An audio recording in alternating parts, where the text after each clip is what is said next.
Waalaikumsalam warahmatullahi wabarakatuh. Selamat pagi Anda. Pagi, Pak. Apa kabar? Semua sehat? Alhamdulillah sehat, Pak. Kita pelajaran fikih ya. Iya, Pak. Kelas 5C. Pak. Oke, sebelum kita mulai pembelajaran, Bapak tolong Anda tolong dirapikan mejanya. Jika ada sampah, tolong disimpan dulu nanti ketika keluar untuk dibuang keluar. Iya, Pak. Pada Anda ini, tolong Mak, bantu Bapak ngurus papannya. Baik, Pak.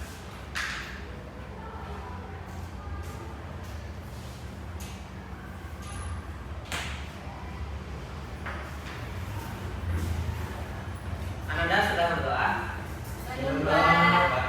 Serahkan kepada Abel ke kelas pimpin doa untuk kita bersama. Misalnya doa mulai. Bismillahirrahmanirrahim. Rabbi zidni ilma warzuqni fahman. Amin. Alhamdulillah. Semoga dengan membaca doa tadi nanti kita pada hari ini berkali oleh Allah ya. Amin. Bapak, pada kesempatan kali ini kita akan membahas tentang materi kita kurban. Pada pertemuan sebelumnya itu kita membahas tentang zakat, ya kan? Iya, Pak. Jadi mengenai materi kita kurban, apa yang terpikirkan oleh Anda ketika Bapak menyebutkan ibadah kurban? Alhamdulillah. Ya, silakan Pak Aidin. Rendang, Pak. Rendang, tidak. Kurban itu identik dengan merendang. Ya, Pak. Oke, kita lanjut pada pembelajaran.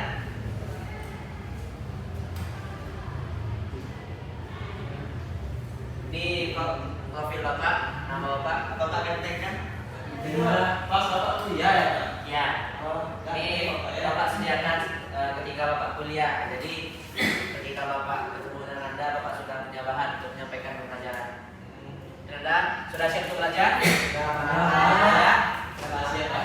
Sudah siap. Marilah kita memulai dengan membacakan basmalah. Bismillahirrahmanirrahim. Sama ya.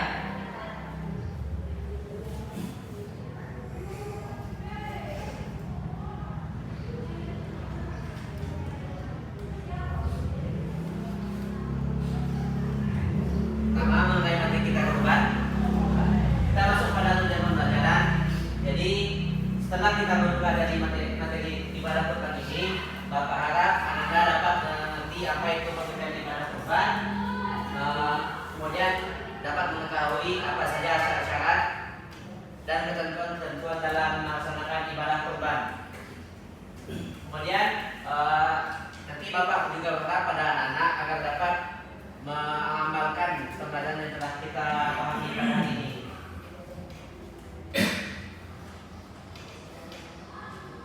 Dan anak untuk pertama kali terkait materi kurban itu kita ada membahas tentang sejarah bagaimana terjadinya ibadah kurban.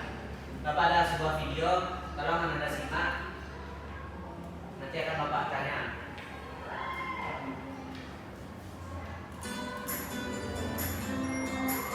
Silakan disimak ya, Pak. Iya, Pak. Assalamualaikum. Cerita kali ini adalah salah satu kisah dari Nabi Ibrahim, yaitu tentang Hari Raya Kurban atau Hari Raya Idul Adha.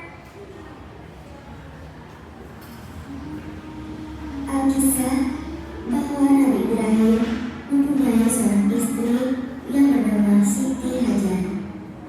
Mereka sudah lama tidak dikaruniai seorang anak yang sangat mereka dambakan. Hingga suatu hari, Nabi Ibrahim berdoa kepada Allah. Ya Tuhanku, anugerahkanlah kepadaku seorang anak yang termasuk orang-orang yang soleh. Lalu, Allah pun menjawab doa dari Nabi Ibrahim.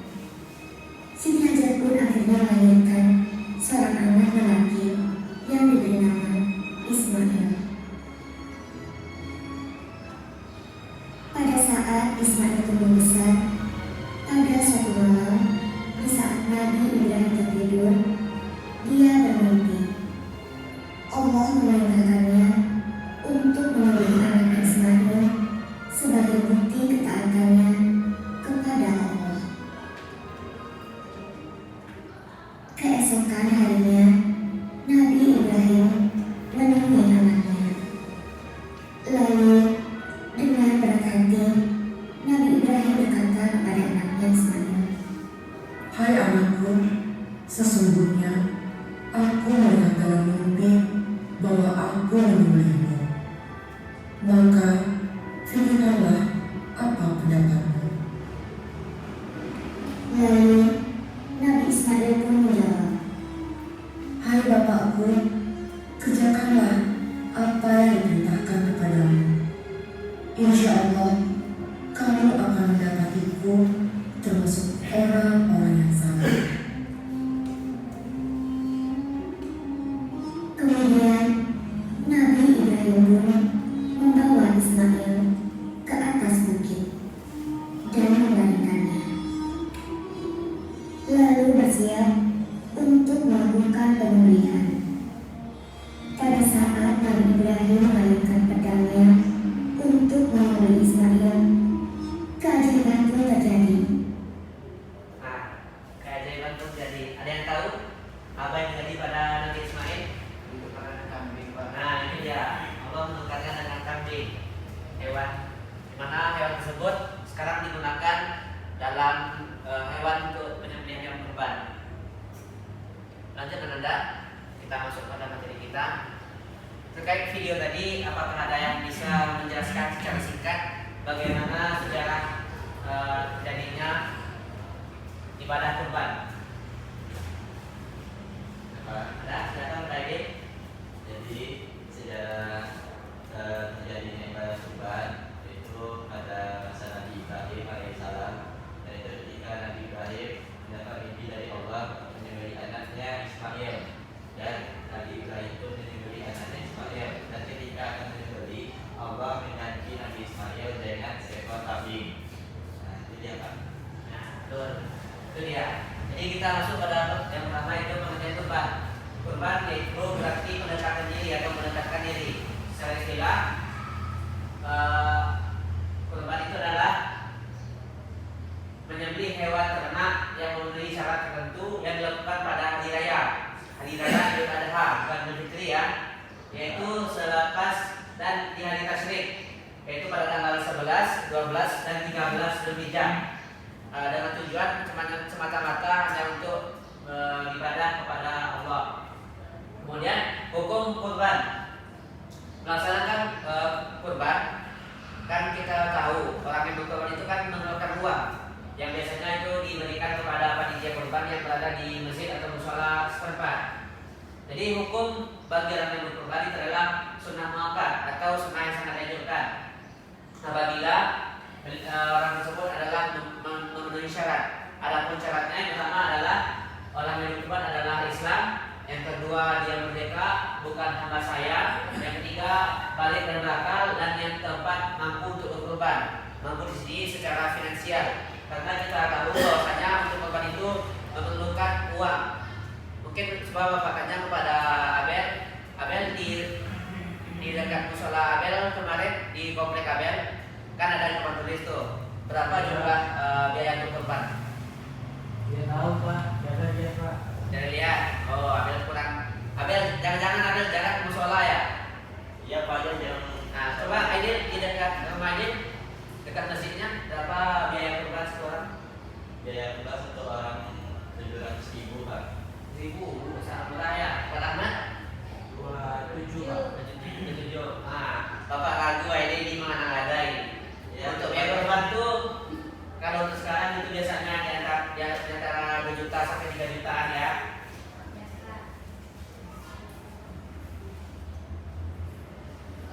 Karena pada sejarah perlu kita bahas. Sudah Pak. Tadi perlu Bapak sedikit saja ya. Jadi kurban ini adalah tentang pengorbanan, di mana kita mengetahui dari video tadi Nabi Ibrahim itu sulit mendapatkan anak.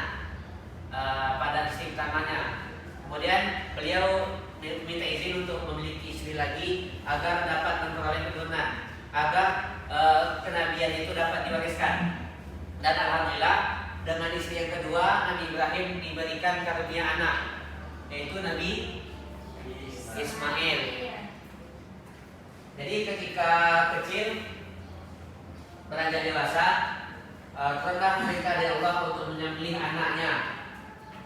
Namun karena Nabi Ismail ini juga diberikan mukjizat dan sudah nampak atas ketaatannya kepada Allah dan pada orang tuanya, beliau mau mengabulkan mimpi yang ada pada ayahnya. Kemudian terjadilah penyembelihan Ismail yang dilakukan oleh ayahnya Ibrahim. Kemudian pada saat itu Allah mengganti Nabi Ismail menjadi seekor kambing, yang mana dari sejarah itu diabadikan dalam proses yang biasanya terdapat pada hari raya Idul Adha ketika musim haji. Adapun ketentuan hewan-hewan yang untuk dikorbankan. Jadi kan hewan kurban itu apa saja sekarang Anda? Sapi, kambing, kerbau, unta. Nah, namun karena unta tidak ada tempat kita yang biasanya ada seperti sapi, kerbau, dan kambing, atau mungkin domba ya.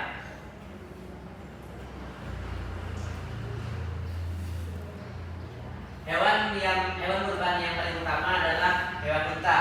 Namun karena di tempat kita tidak ada unta, itu maka dilanjutkan dengan sapi dan kambing. Adapun syarat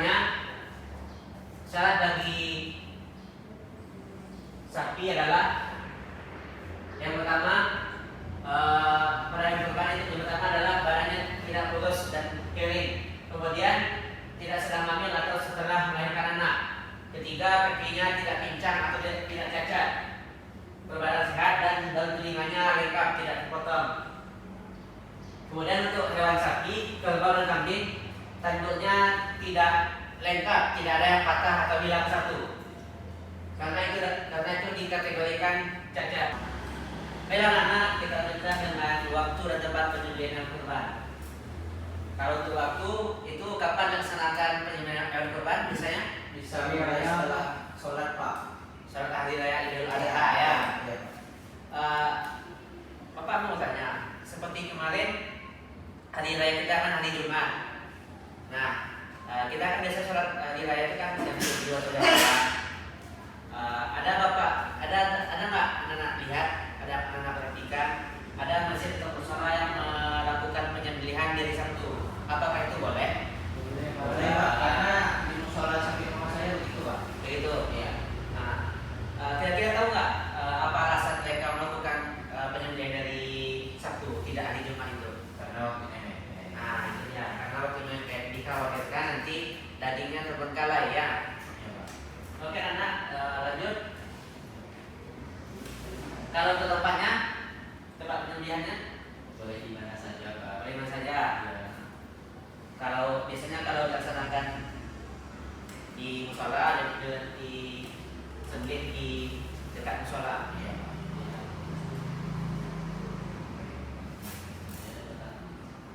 Lanjut anak.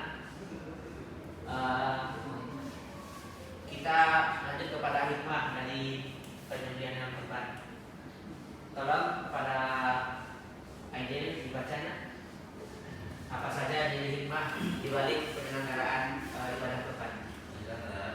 Jadi ibadah kurban pengabalan yang terlaksana perintah Allah, jiwa ke arah takwa dan mendekatkan diri kepada Allah, memiliki sifat tanah dan mewujudkan sifat murah hati, mau mengerjakan hartanya di jalan Allah, menjalin hubungan kasih sayang sesama manusia, terutama antara golongan berada dengan golongan yang kurang bernasib baik.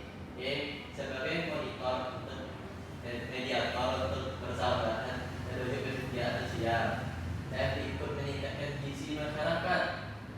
Bersyukur kepada Allah atas segala limpahan dan nikmat Allah Subhanahu wa taala dan karunia-Nya dan menghidupkan ajaran Nabi Ibrahim alaihissalam. Nah, itu ya. Tadi sudah dibaca oleh Adik Aidil.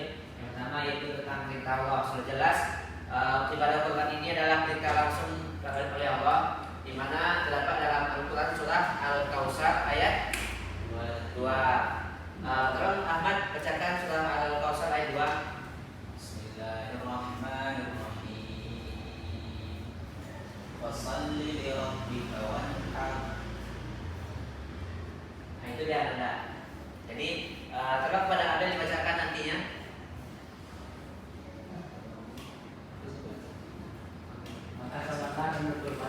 Nah, di sana terdapat kata wanhar, berkurban, kurbanlah. Jadi itu adalah dalil yang sangat jelas untuk kita dapat mengamalkan ibadah kurban. Ini Pak. Kemudian dengan kurban itu kan berbagi kita. Jadi menghilangkan sifat tamak yang ada pada diri kita, pada diri manusia. Oke Nana, mungkin sekian materi kita pada hari ini. Apakah ada pertanyaan? Pak, Ya, silakan Ahmad. tadi kan tujuannya hikmah di balik kurban ini kan untuk menghilangkan rasa tamak, Pak. Ya. Tapi sekarang ini malah banyak orang berebut untuk mengambil daging. Gimana? Nah, itu dia. Itulah salah satu kesalahan yang sudah normal kita lihat pada setiap pelaksanaan penyembelihan kurban selalu begitu. Bapak pun di tempat Bapak, lokasi Bapak penyembelihan kurban begitu. Panitia, warga, masyarakat berebut mengambil daging, padahal mereka akan mendapatkan jatah daging masing-masing. Padahal kita tahu bahwasanya kurban ibadah seperti kurban, sedekah dan lain-lain itu adalah salah satu cara menghilangkan rasa tamak. Mungkin yang Bapak lihat seperti sekarang itu bisa juga masalah ekonomi karena ekonomi yang sedang sulit. Jadi masyarakat kan banyak yang suka daging, namun dengan harganya yang begitu mahal dan momen mereka mendapatkan daging ketika kurban, maka jadilah hal yang demikian. Banyak yang berebut untuk pengambilan daging. Oke, bagus Ahmad. Ada lagi? Tidak? Jika tidak, untuk menguji pengetahuan anak-anak, Bapak ingin memberikan sebuah kuis. Terdapat 5 pertanyaan, namun kita singkat saja. Kita langsung mengambil dari pertanyaan.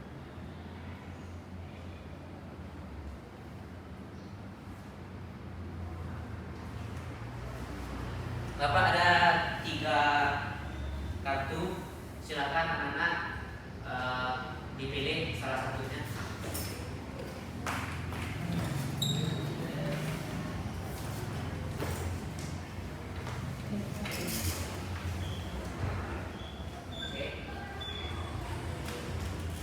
Oke anak, ada yang mendapatkan soal nomor 2? Ada Pak? Silakan Ahmad. Maju ke depan dan jawab. Soal nomor 2, ibadah kurban menceritakan kisah Nabi Allah, yaitu Nabi Ibrahim. Betul nggak salah? Ya, Betul. Ya.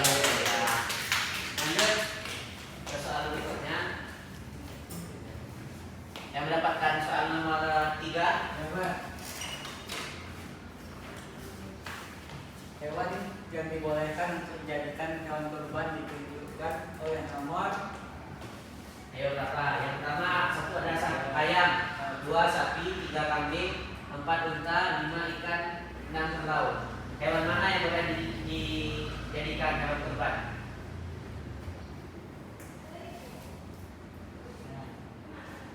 Betul. Oke, Anda terakhir kepada Aidil. Silahkan ke depan. Alhamdulillah.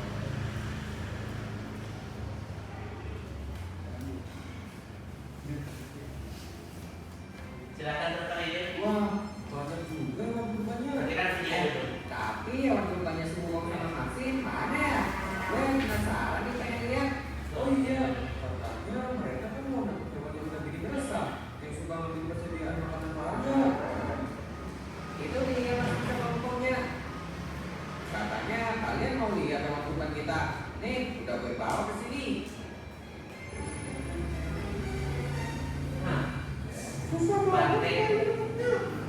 Loh, ini kan mirip. Nah, salah. Kenapa salah? Ayo. Di sini soal ada video menayangkan sebuah kartun yang membawa hewan kurban. Jadi ada seseorang yang membawa hewan banteng. Jadi apa jawaban yang betulnya? Ini Pak, Banyak juga. Ya, tidak boleh karena bukan termasuk hewan ternak. Nah, itu dia. Jadi hewan banteng itu bukan termasuk hewan ternak yang diperuntukkan untuk kurban ya. Ya Pak. Ya, Pak. Oke, Anda, acara Bapak sudah cukup. Mungkin kita akhiri pembelajaran pada hari ini dengan membacakan doa kafaratul majelis. Oh ya, sebelum kita tutup, Bapak mau mengatakan dulu siapa yang bisa memberikan kesimpulan.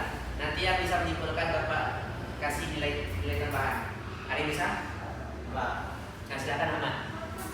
Jadi dari pembelajaran yang kita pelajari hari ini mengenai kurban, kesimpulan yang dapat kita ambil adalah bahwasanya kurban merupakan salah satu perintah Allah yang mana memiliki hikmah-hikmah tersendiri yang itu bermanfaat bagi kita, dan yang salah satu utamanya yaitu menjauhkan sifat ikir dalam diri kita.